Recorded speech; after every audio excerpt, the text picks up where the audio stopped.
Hey everybody, and welcome to this episode of Transit Tangents. My name is Lewis. And I'm Chris. And today we are going to be revisiting a state we haven't talked about in a while, but we have in the past, which is the state of North Carolina, specifically the Triangle Research Area. Yes.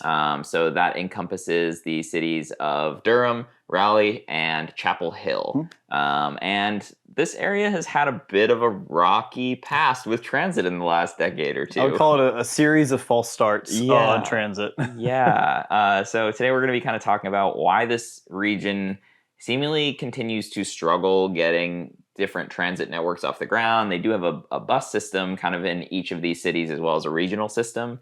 But as far as doing any sort of light rail, commuter rail, BRT, there's been a lot of starts and not a lot of breaking ground. Well, there's been groundbreakings, but not a lot of actual construction taking place. So today we'll specifically be talking about the Durham Orange Line light rail, some BRT proposals in both Raleigh and Durham, as well as a commuter service that, again, almost got off the ground. It's not all negative in North Carolina, though, I'll say. We were just kind of, as we're getting ready here, looking into the kind of frequent rail service on the Piedmont service through North Carolina, which is pretty impressive. So it is, yeah. The Amtrak service that's in the state's actually not bad, and we may get into that a little bit more a little later in the episode. But it's like the bones are there for it being such a powerful transit state, and they already are off to a good start. It's just, how do you fully bring it home? How do you continue to expand on that system? And we'll talk about that through the episode. Before we jump into the specifics here, this was actually a recommendation from one of our Patreon subscribers. Thank you to all of our Patreon subscribers, but that was in our exclusive Discord channel just for them. So if you want to get involved, request episodes, and support the show, that is the best way to do so. So exclusive. I know, right? It's a tight-knit community right now. Yeah, very tight. Yes. All right, but getting into sort of the meat of the episode, there is a will of the people in North Carolina to really create more transit in their state. In 2011, 2012, voters around Durham, they approved a half-cent sales tax to fund more transit initiatives. This included the Durham Orange Light Rail. Right. And in this vote, basically, like the project spans two counties. One of the counties had their vote in 2011, one in 2012.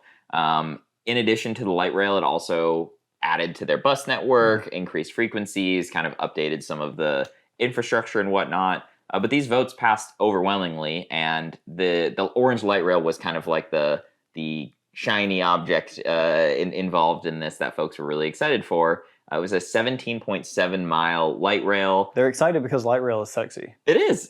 Buses aren't. Buses aren't, unfortunately. Sexy. Although this is something we should do in the future. I'll link the article to this, but I read a recent article that kind of was talking about why don't we just make buses sexy? And I think it kind of goes against some things we've said in the past, but it'll be a future episode. I'll link the article for folks who want to get it. Unfortunately, I could not find this article anywhere. If anyone knows what I'm talking about, please link it in the comments below. Also, if you haven't liked or subscribed, please consider doing so. It helps us out quite a bit.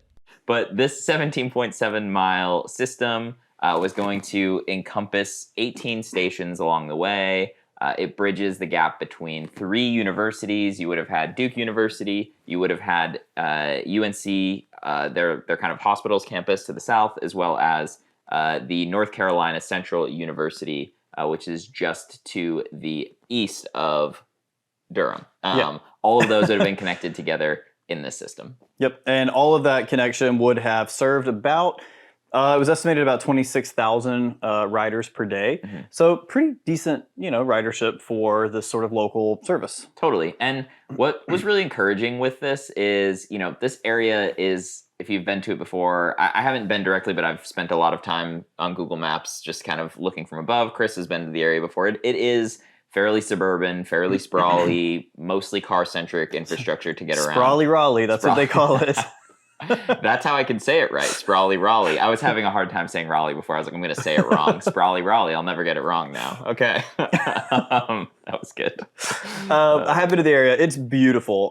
Such a nice place. There's like these sort of town centers everywhere. It's what you think of as sort of that East Coast region, but again, very, very suburban. What was I gonna say though is like it was really encouraging with this. They had a really well put together transit-oriented development plan that was going to go along with the light rail proposal, talking about how they were going to, include more housing around the stations, increasing, connections to other buses and whatnot, so that the ridership over time would continue to grow and the system would really serve a major net benefit to the communities, both from a perspective of having folks be able to travel around the region easier without a car, but also from an economic perspective for all of the towns and cities and counties involved, from a generating more property tax revenue and whatnot, which continues to help the system. Just for some additional context before we go any further, the transit agencies that serve this area are as follows: Go Triangle for regional trips between cities, Go Durham for trips within Durham, Go Raleigh for trips within Raleigh, and Go Chapel Hill for trips within Chapel Hill.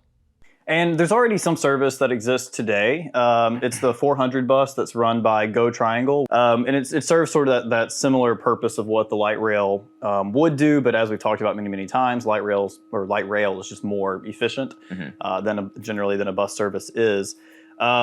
Buses also get caught up in traffic. Highway 501, which kind of runs between Chapel Hill and Durham. It's going to be a heavily used corridor. Right. So buses are going to get stuck in that traffic as well, which is where, maybe something like a BRT could come in line. Right. And the hope was that by replacing this bus, which is a well-used route in the area, with a light rail, you encourage even more ridership because, again, more folks would be willing to take a train than would be willing to take a bus. And you can kind of help alleviate some traffic along the corridor and provide options for folks instead of basically being, sit in traffic in your car or sit in traffic on the bus. So the Durham Orange Light Rail, as sexy as a light rail can be, ultimately failed, and it was around March of 2019. Right, and it wasn't sexy enough for Duke University, apparently. Duke citing concerns over how it would affect the kind of precise surgical section of their medical institute or their medical facilities. They were worried about, I think, some of it was construction and whatnot. They do some surgeries that require precise instruments and whatnot. They would not sign a cooperative agreement to move it forward, and the project kind of just fizzled out. Now, there was a lot of speculation over whether that was actually the reason why Duke didn't move forward or not, but regardless, the project is dead as of now. Yeah, I'm really hoping that's not the full reason. I mean, you're not doing surgeries 24/7 probably at this place. I feel like there's ways to schedule around it. Also, I feel like a lot of those instruments should be calibrated for some ground vibration. Yeah. But, unfortunately, I feel like the real reason probably lands somewhere in the realm of Duke University doesn't want people from the city necessarily in the middle of their college campus as easily, which is not a good reason to not fund it. But we'll move on from that. We'll allow you to come up with your own conclusions on why Duke did not move forward. Yes. So we'll fast forward a little bit here. 2019, that project goes away. 2020, obviously, you've got COVID and everything happening with that. And since then, essentially, both Raleigh and Durham, both Raleigh and Durham, both Raleigh and Durham have moved forward with different options for BRT service in their areas. And at this point, they're at very different stages. Raleigh has moved forward quite a bit more and is in the process of putting together 4 BRT lines that would all terminate in the downtown core, with one line going north, one line going south, one line going east, and one line going west. So pretty straightforward. And that's kind of what they've proposed so far. Cool. That's all the directions. That is all the directions. So as this BRT system sort of goes out from the city center, it kind of changes how the BRT operates. So in the middle of the cities, the BRT is kind of common what you would see in a really dense area. They have dedicated bus lanes. We see this pretty often like in cities like Austin, where Cat Metro runs through downtown. As it gets sort of out a little past the downtown areas, it turns into what I would call more true BRT, where it is separated lanes, completely separate from traffic for the most part. Buses are sort of free flowing in this region. In the center, basically, too. It's like center running BRT. Yeah. Yeah, and then as you get out past that into the the sprawly parts of Raleigh, Mm-hmm. it turns into more of like mixed traffic use. So the bus is now mixed in with regular traffic when traffic is a little lighter. Right. And some of these are still kind of in the design phase, but that's based on like the designs we have so far, and specifically based on the kind of eastern line, which is the one that is furthest along. So that would be running along New Bern Avenue. And it is essentially just awaiting construction. And interestingly enough, this project actually broke ground in 2023. And you notice how I said it broke ground in 2023, but we're awaiting construction. Kind of strange, huh?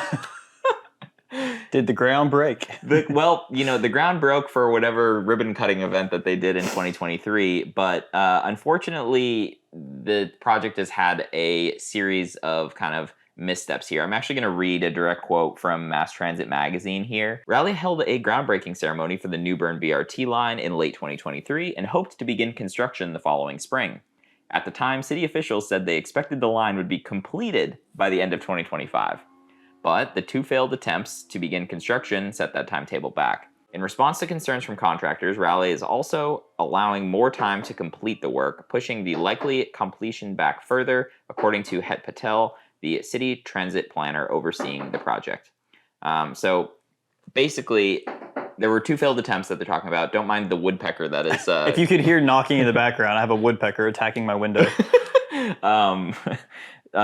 So essentially what happens, there are 2 attempts to get a contractor to actually build this thing. In both attempts, the city can't select a partner due to whether it be financial reasons, timeline reasons, all sorts of different things. They couldn't agree to get this thing done. Right now, we have, according to Axios, entered the 3rd attempt at getting a contractor. Bids are now open until June 20th. And if a contractor is selected, construction could start as early as this fall, so being 2025. Okay. Now, remember, they said that they thought this thing would be completed by the end of 2025. Now, the best case scenario is a groundbreaking at the end of 2025. The second groundbreaking. The second, maybe the third, I don't know. Yeah. So not great. The city is more optimistic this time after kind of adjusting a few things, including the timeline for construction. Unfortunately, kind of slowing it down. Here's kind of one more quote kind of covering that from Mass Transit Magazine.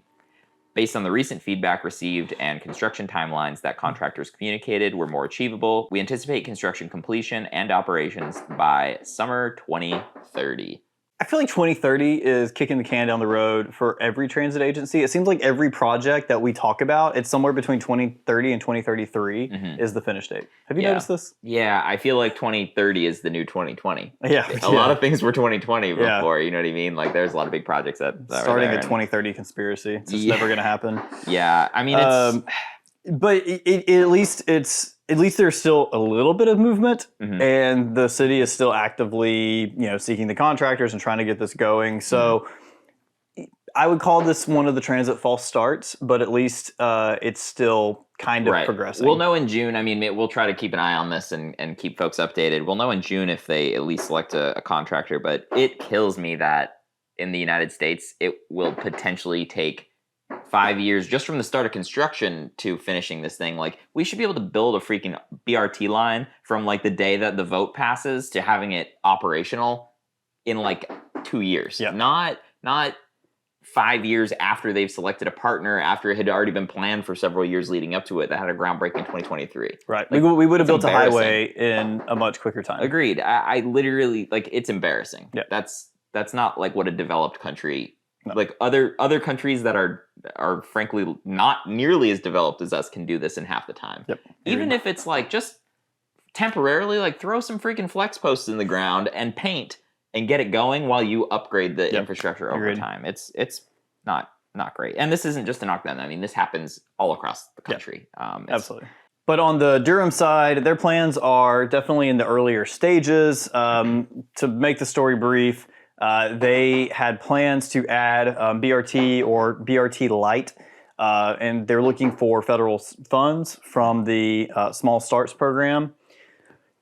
That's if it's going to happen, right? There's a lot of things up in the air on the federal level and funding transit, and so maybe this happens. Right. Maybe it doesn't, but it's one that definitely to keep an eye on. Yep. And small starts too is like it's similar to, you maybe have heard us talk about the New Starts program. That's for like bigger projects.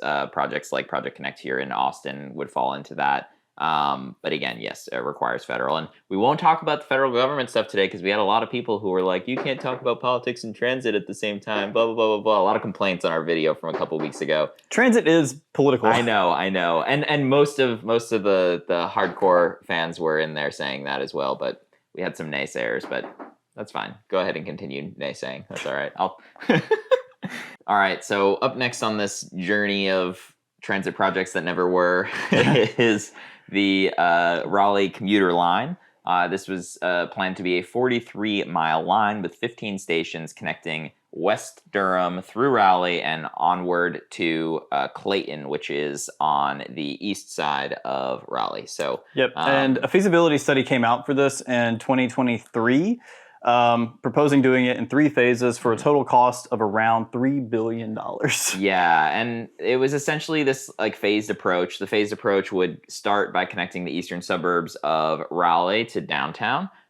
Phase 2 would then connect from Raleigh to just east of Durham, not quite making it all the way to a big research park that's out there. And then Phase 3 would finally connect to downtown Durham, as well as points further west of that, kind of encompassing the full route. Yeah. And phase 3 is definitely going to be the most costly of the 3 phases, but it would actually link the cities with the service, like the more of the service. So definitely the part that is the key part, and definitely be the one that's most worth it. Right. Worth it. And part of the reason of that is a lot of the tracks, once you get to Durham and beyond, you end up on Norfolk Southern right of way, and it just makes it, Norfolk Southern's not necessarily wanting to work for frequent passenger service because they've got big freight trains moving through. A lot of this is single tracked, and trying to schedule around that is always a crapshoot, as the Amtrak system, especially the long distance Amtrak trains, know very well.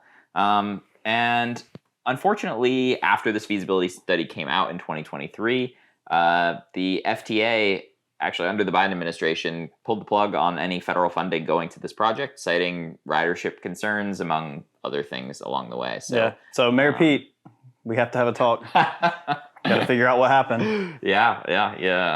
So it's not great, and that leads us with not 1, not 2, but kind of 3. The BRT stuff is actually, I won't say that one hasn't happened, but it's they've had a rocky journey to get to where they are. Again, it's good to see the city optimistic about at least getting the construction partner chosen. But again, it's even just for one of the 4 sections. But you gotta hope that once they get the first one underway, they've have some lessons learned in doing the remaining 3. Yeah, you put out the plan, you get the first one done, people ride it. You see that ridership is actually pretty good.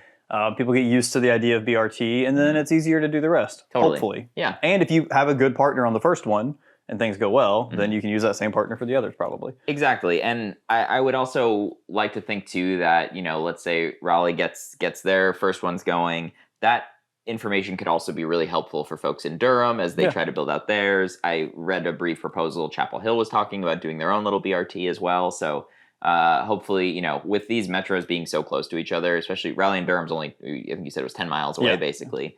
With them being so close, the information sharing and everything should be there to kind of help usher these projects along. Yeah, and that's actually a really good point, is that these cities are very close together. Like, we talk a lot about city pairs like Austin, San Antonio, or Dallas, Fort Worth. These cities are much, much further apart. Totally. I mean, Austin, San Antonio is 73 miles downtown to downtown-ish. So the idea that this is only like 10 to 15 miles really apart from like driving-wise is crazy. There should be a lot more service happening between these 2 cities. And in fact, there is some existing service. Amtrak does serve this Central Carolina region. It goes from Charlotte all the way to Raleigh.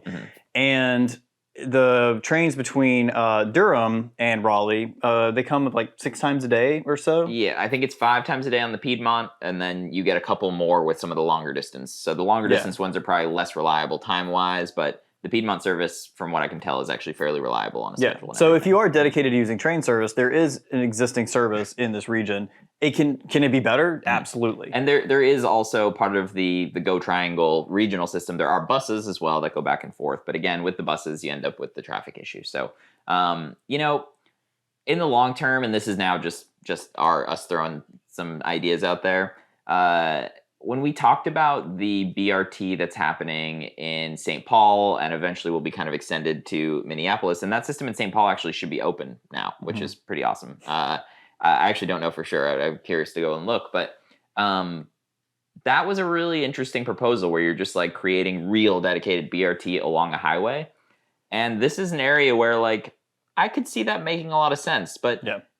Man, it feels so unnecessary that when you have tracks already that go between these two cities, the issue is like just looking at it from Google Maps. I mean, you've got single track for a decent bit of it, so there would definitely need to be some track improvements to make sure that trains can run on time. You're not holding up other traffic on the tracks, but it feels like it shouldn't cost $3 billion plus to connect two cities that already have a rail line between them. I agree. And already have rail service. You're just trying to increase the service. I think there's definitely places where the rail can be aligned to make more sense, but there's also highway right-of-ways in this region that could be used to realign the rail. If or to put BRT infrastructure in. Or and if anybody showed us that you can utilize this highway right-of-way, it's Brightline, you know, there's opportunities here to really connect these cities in a more meaningful way. You can get the line much closer to the airport doing it this way.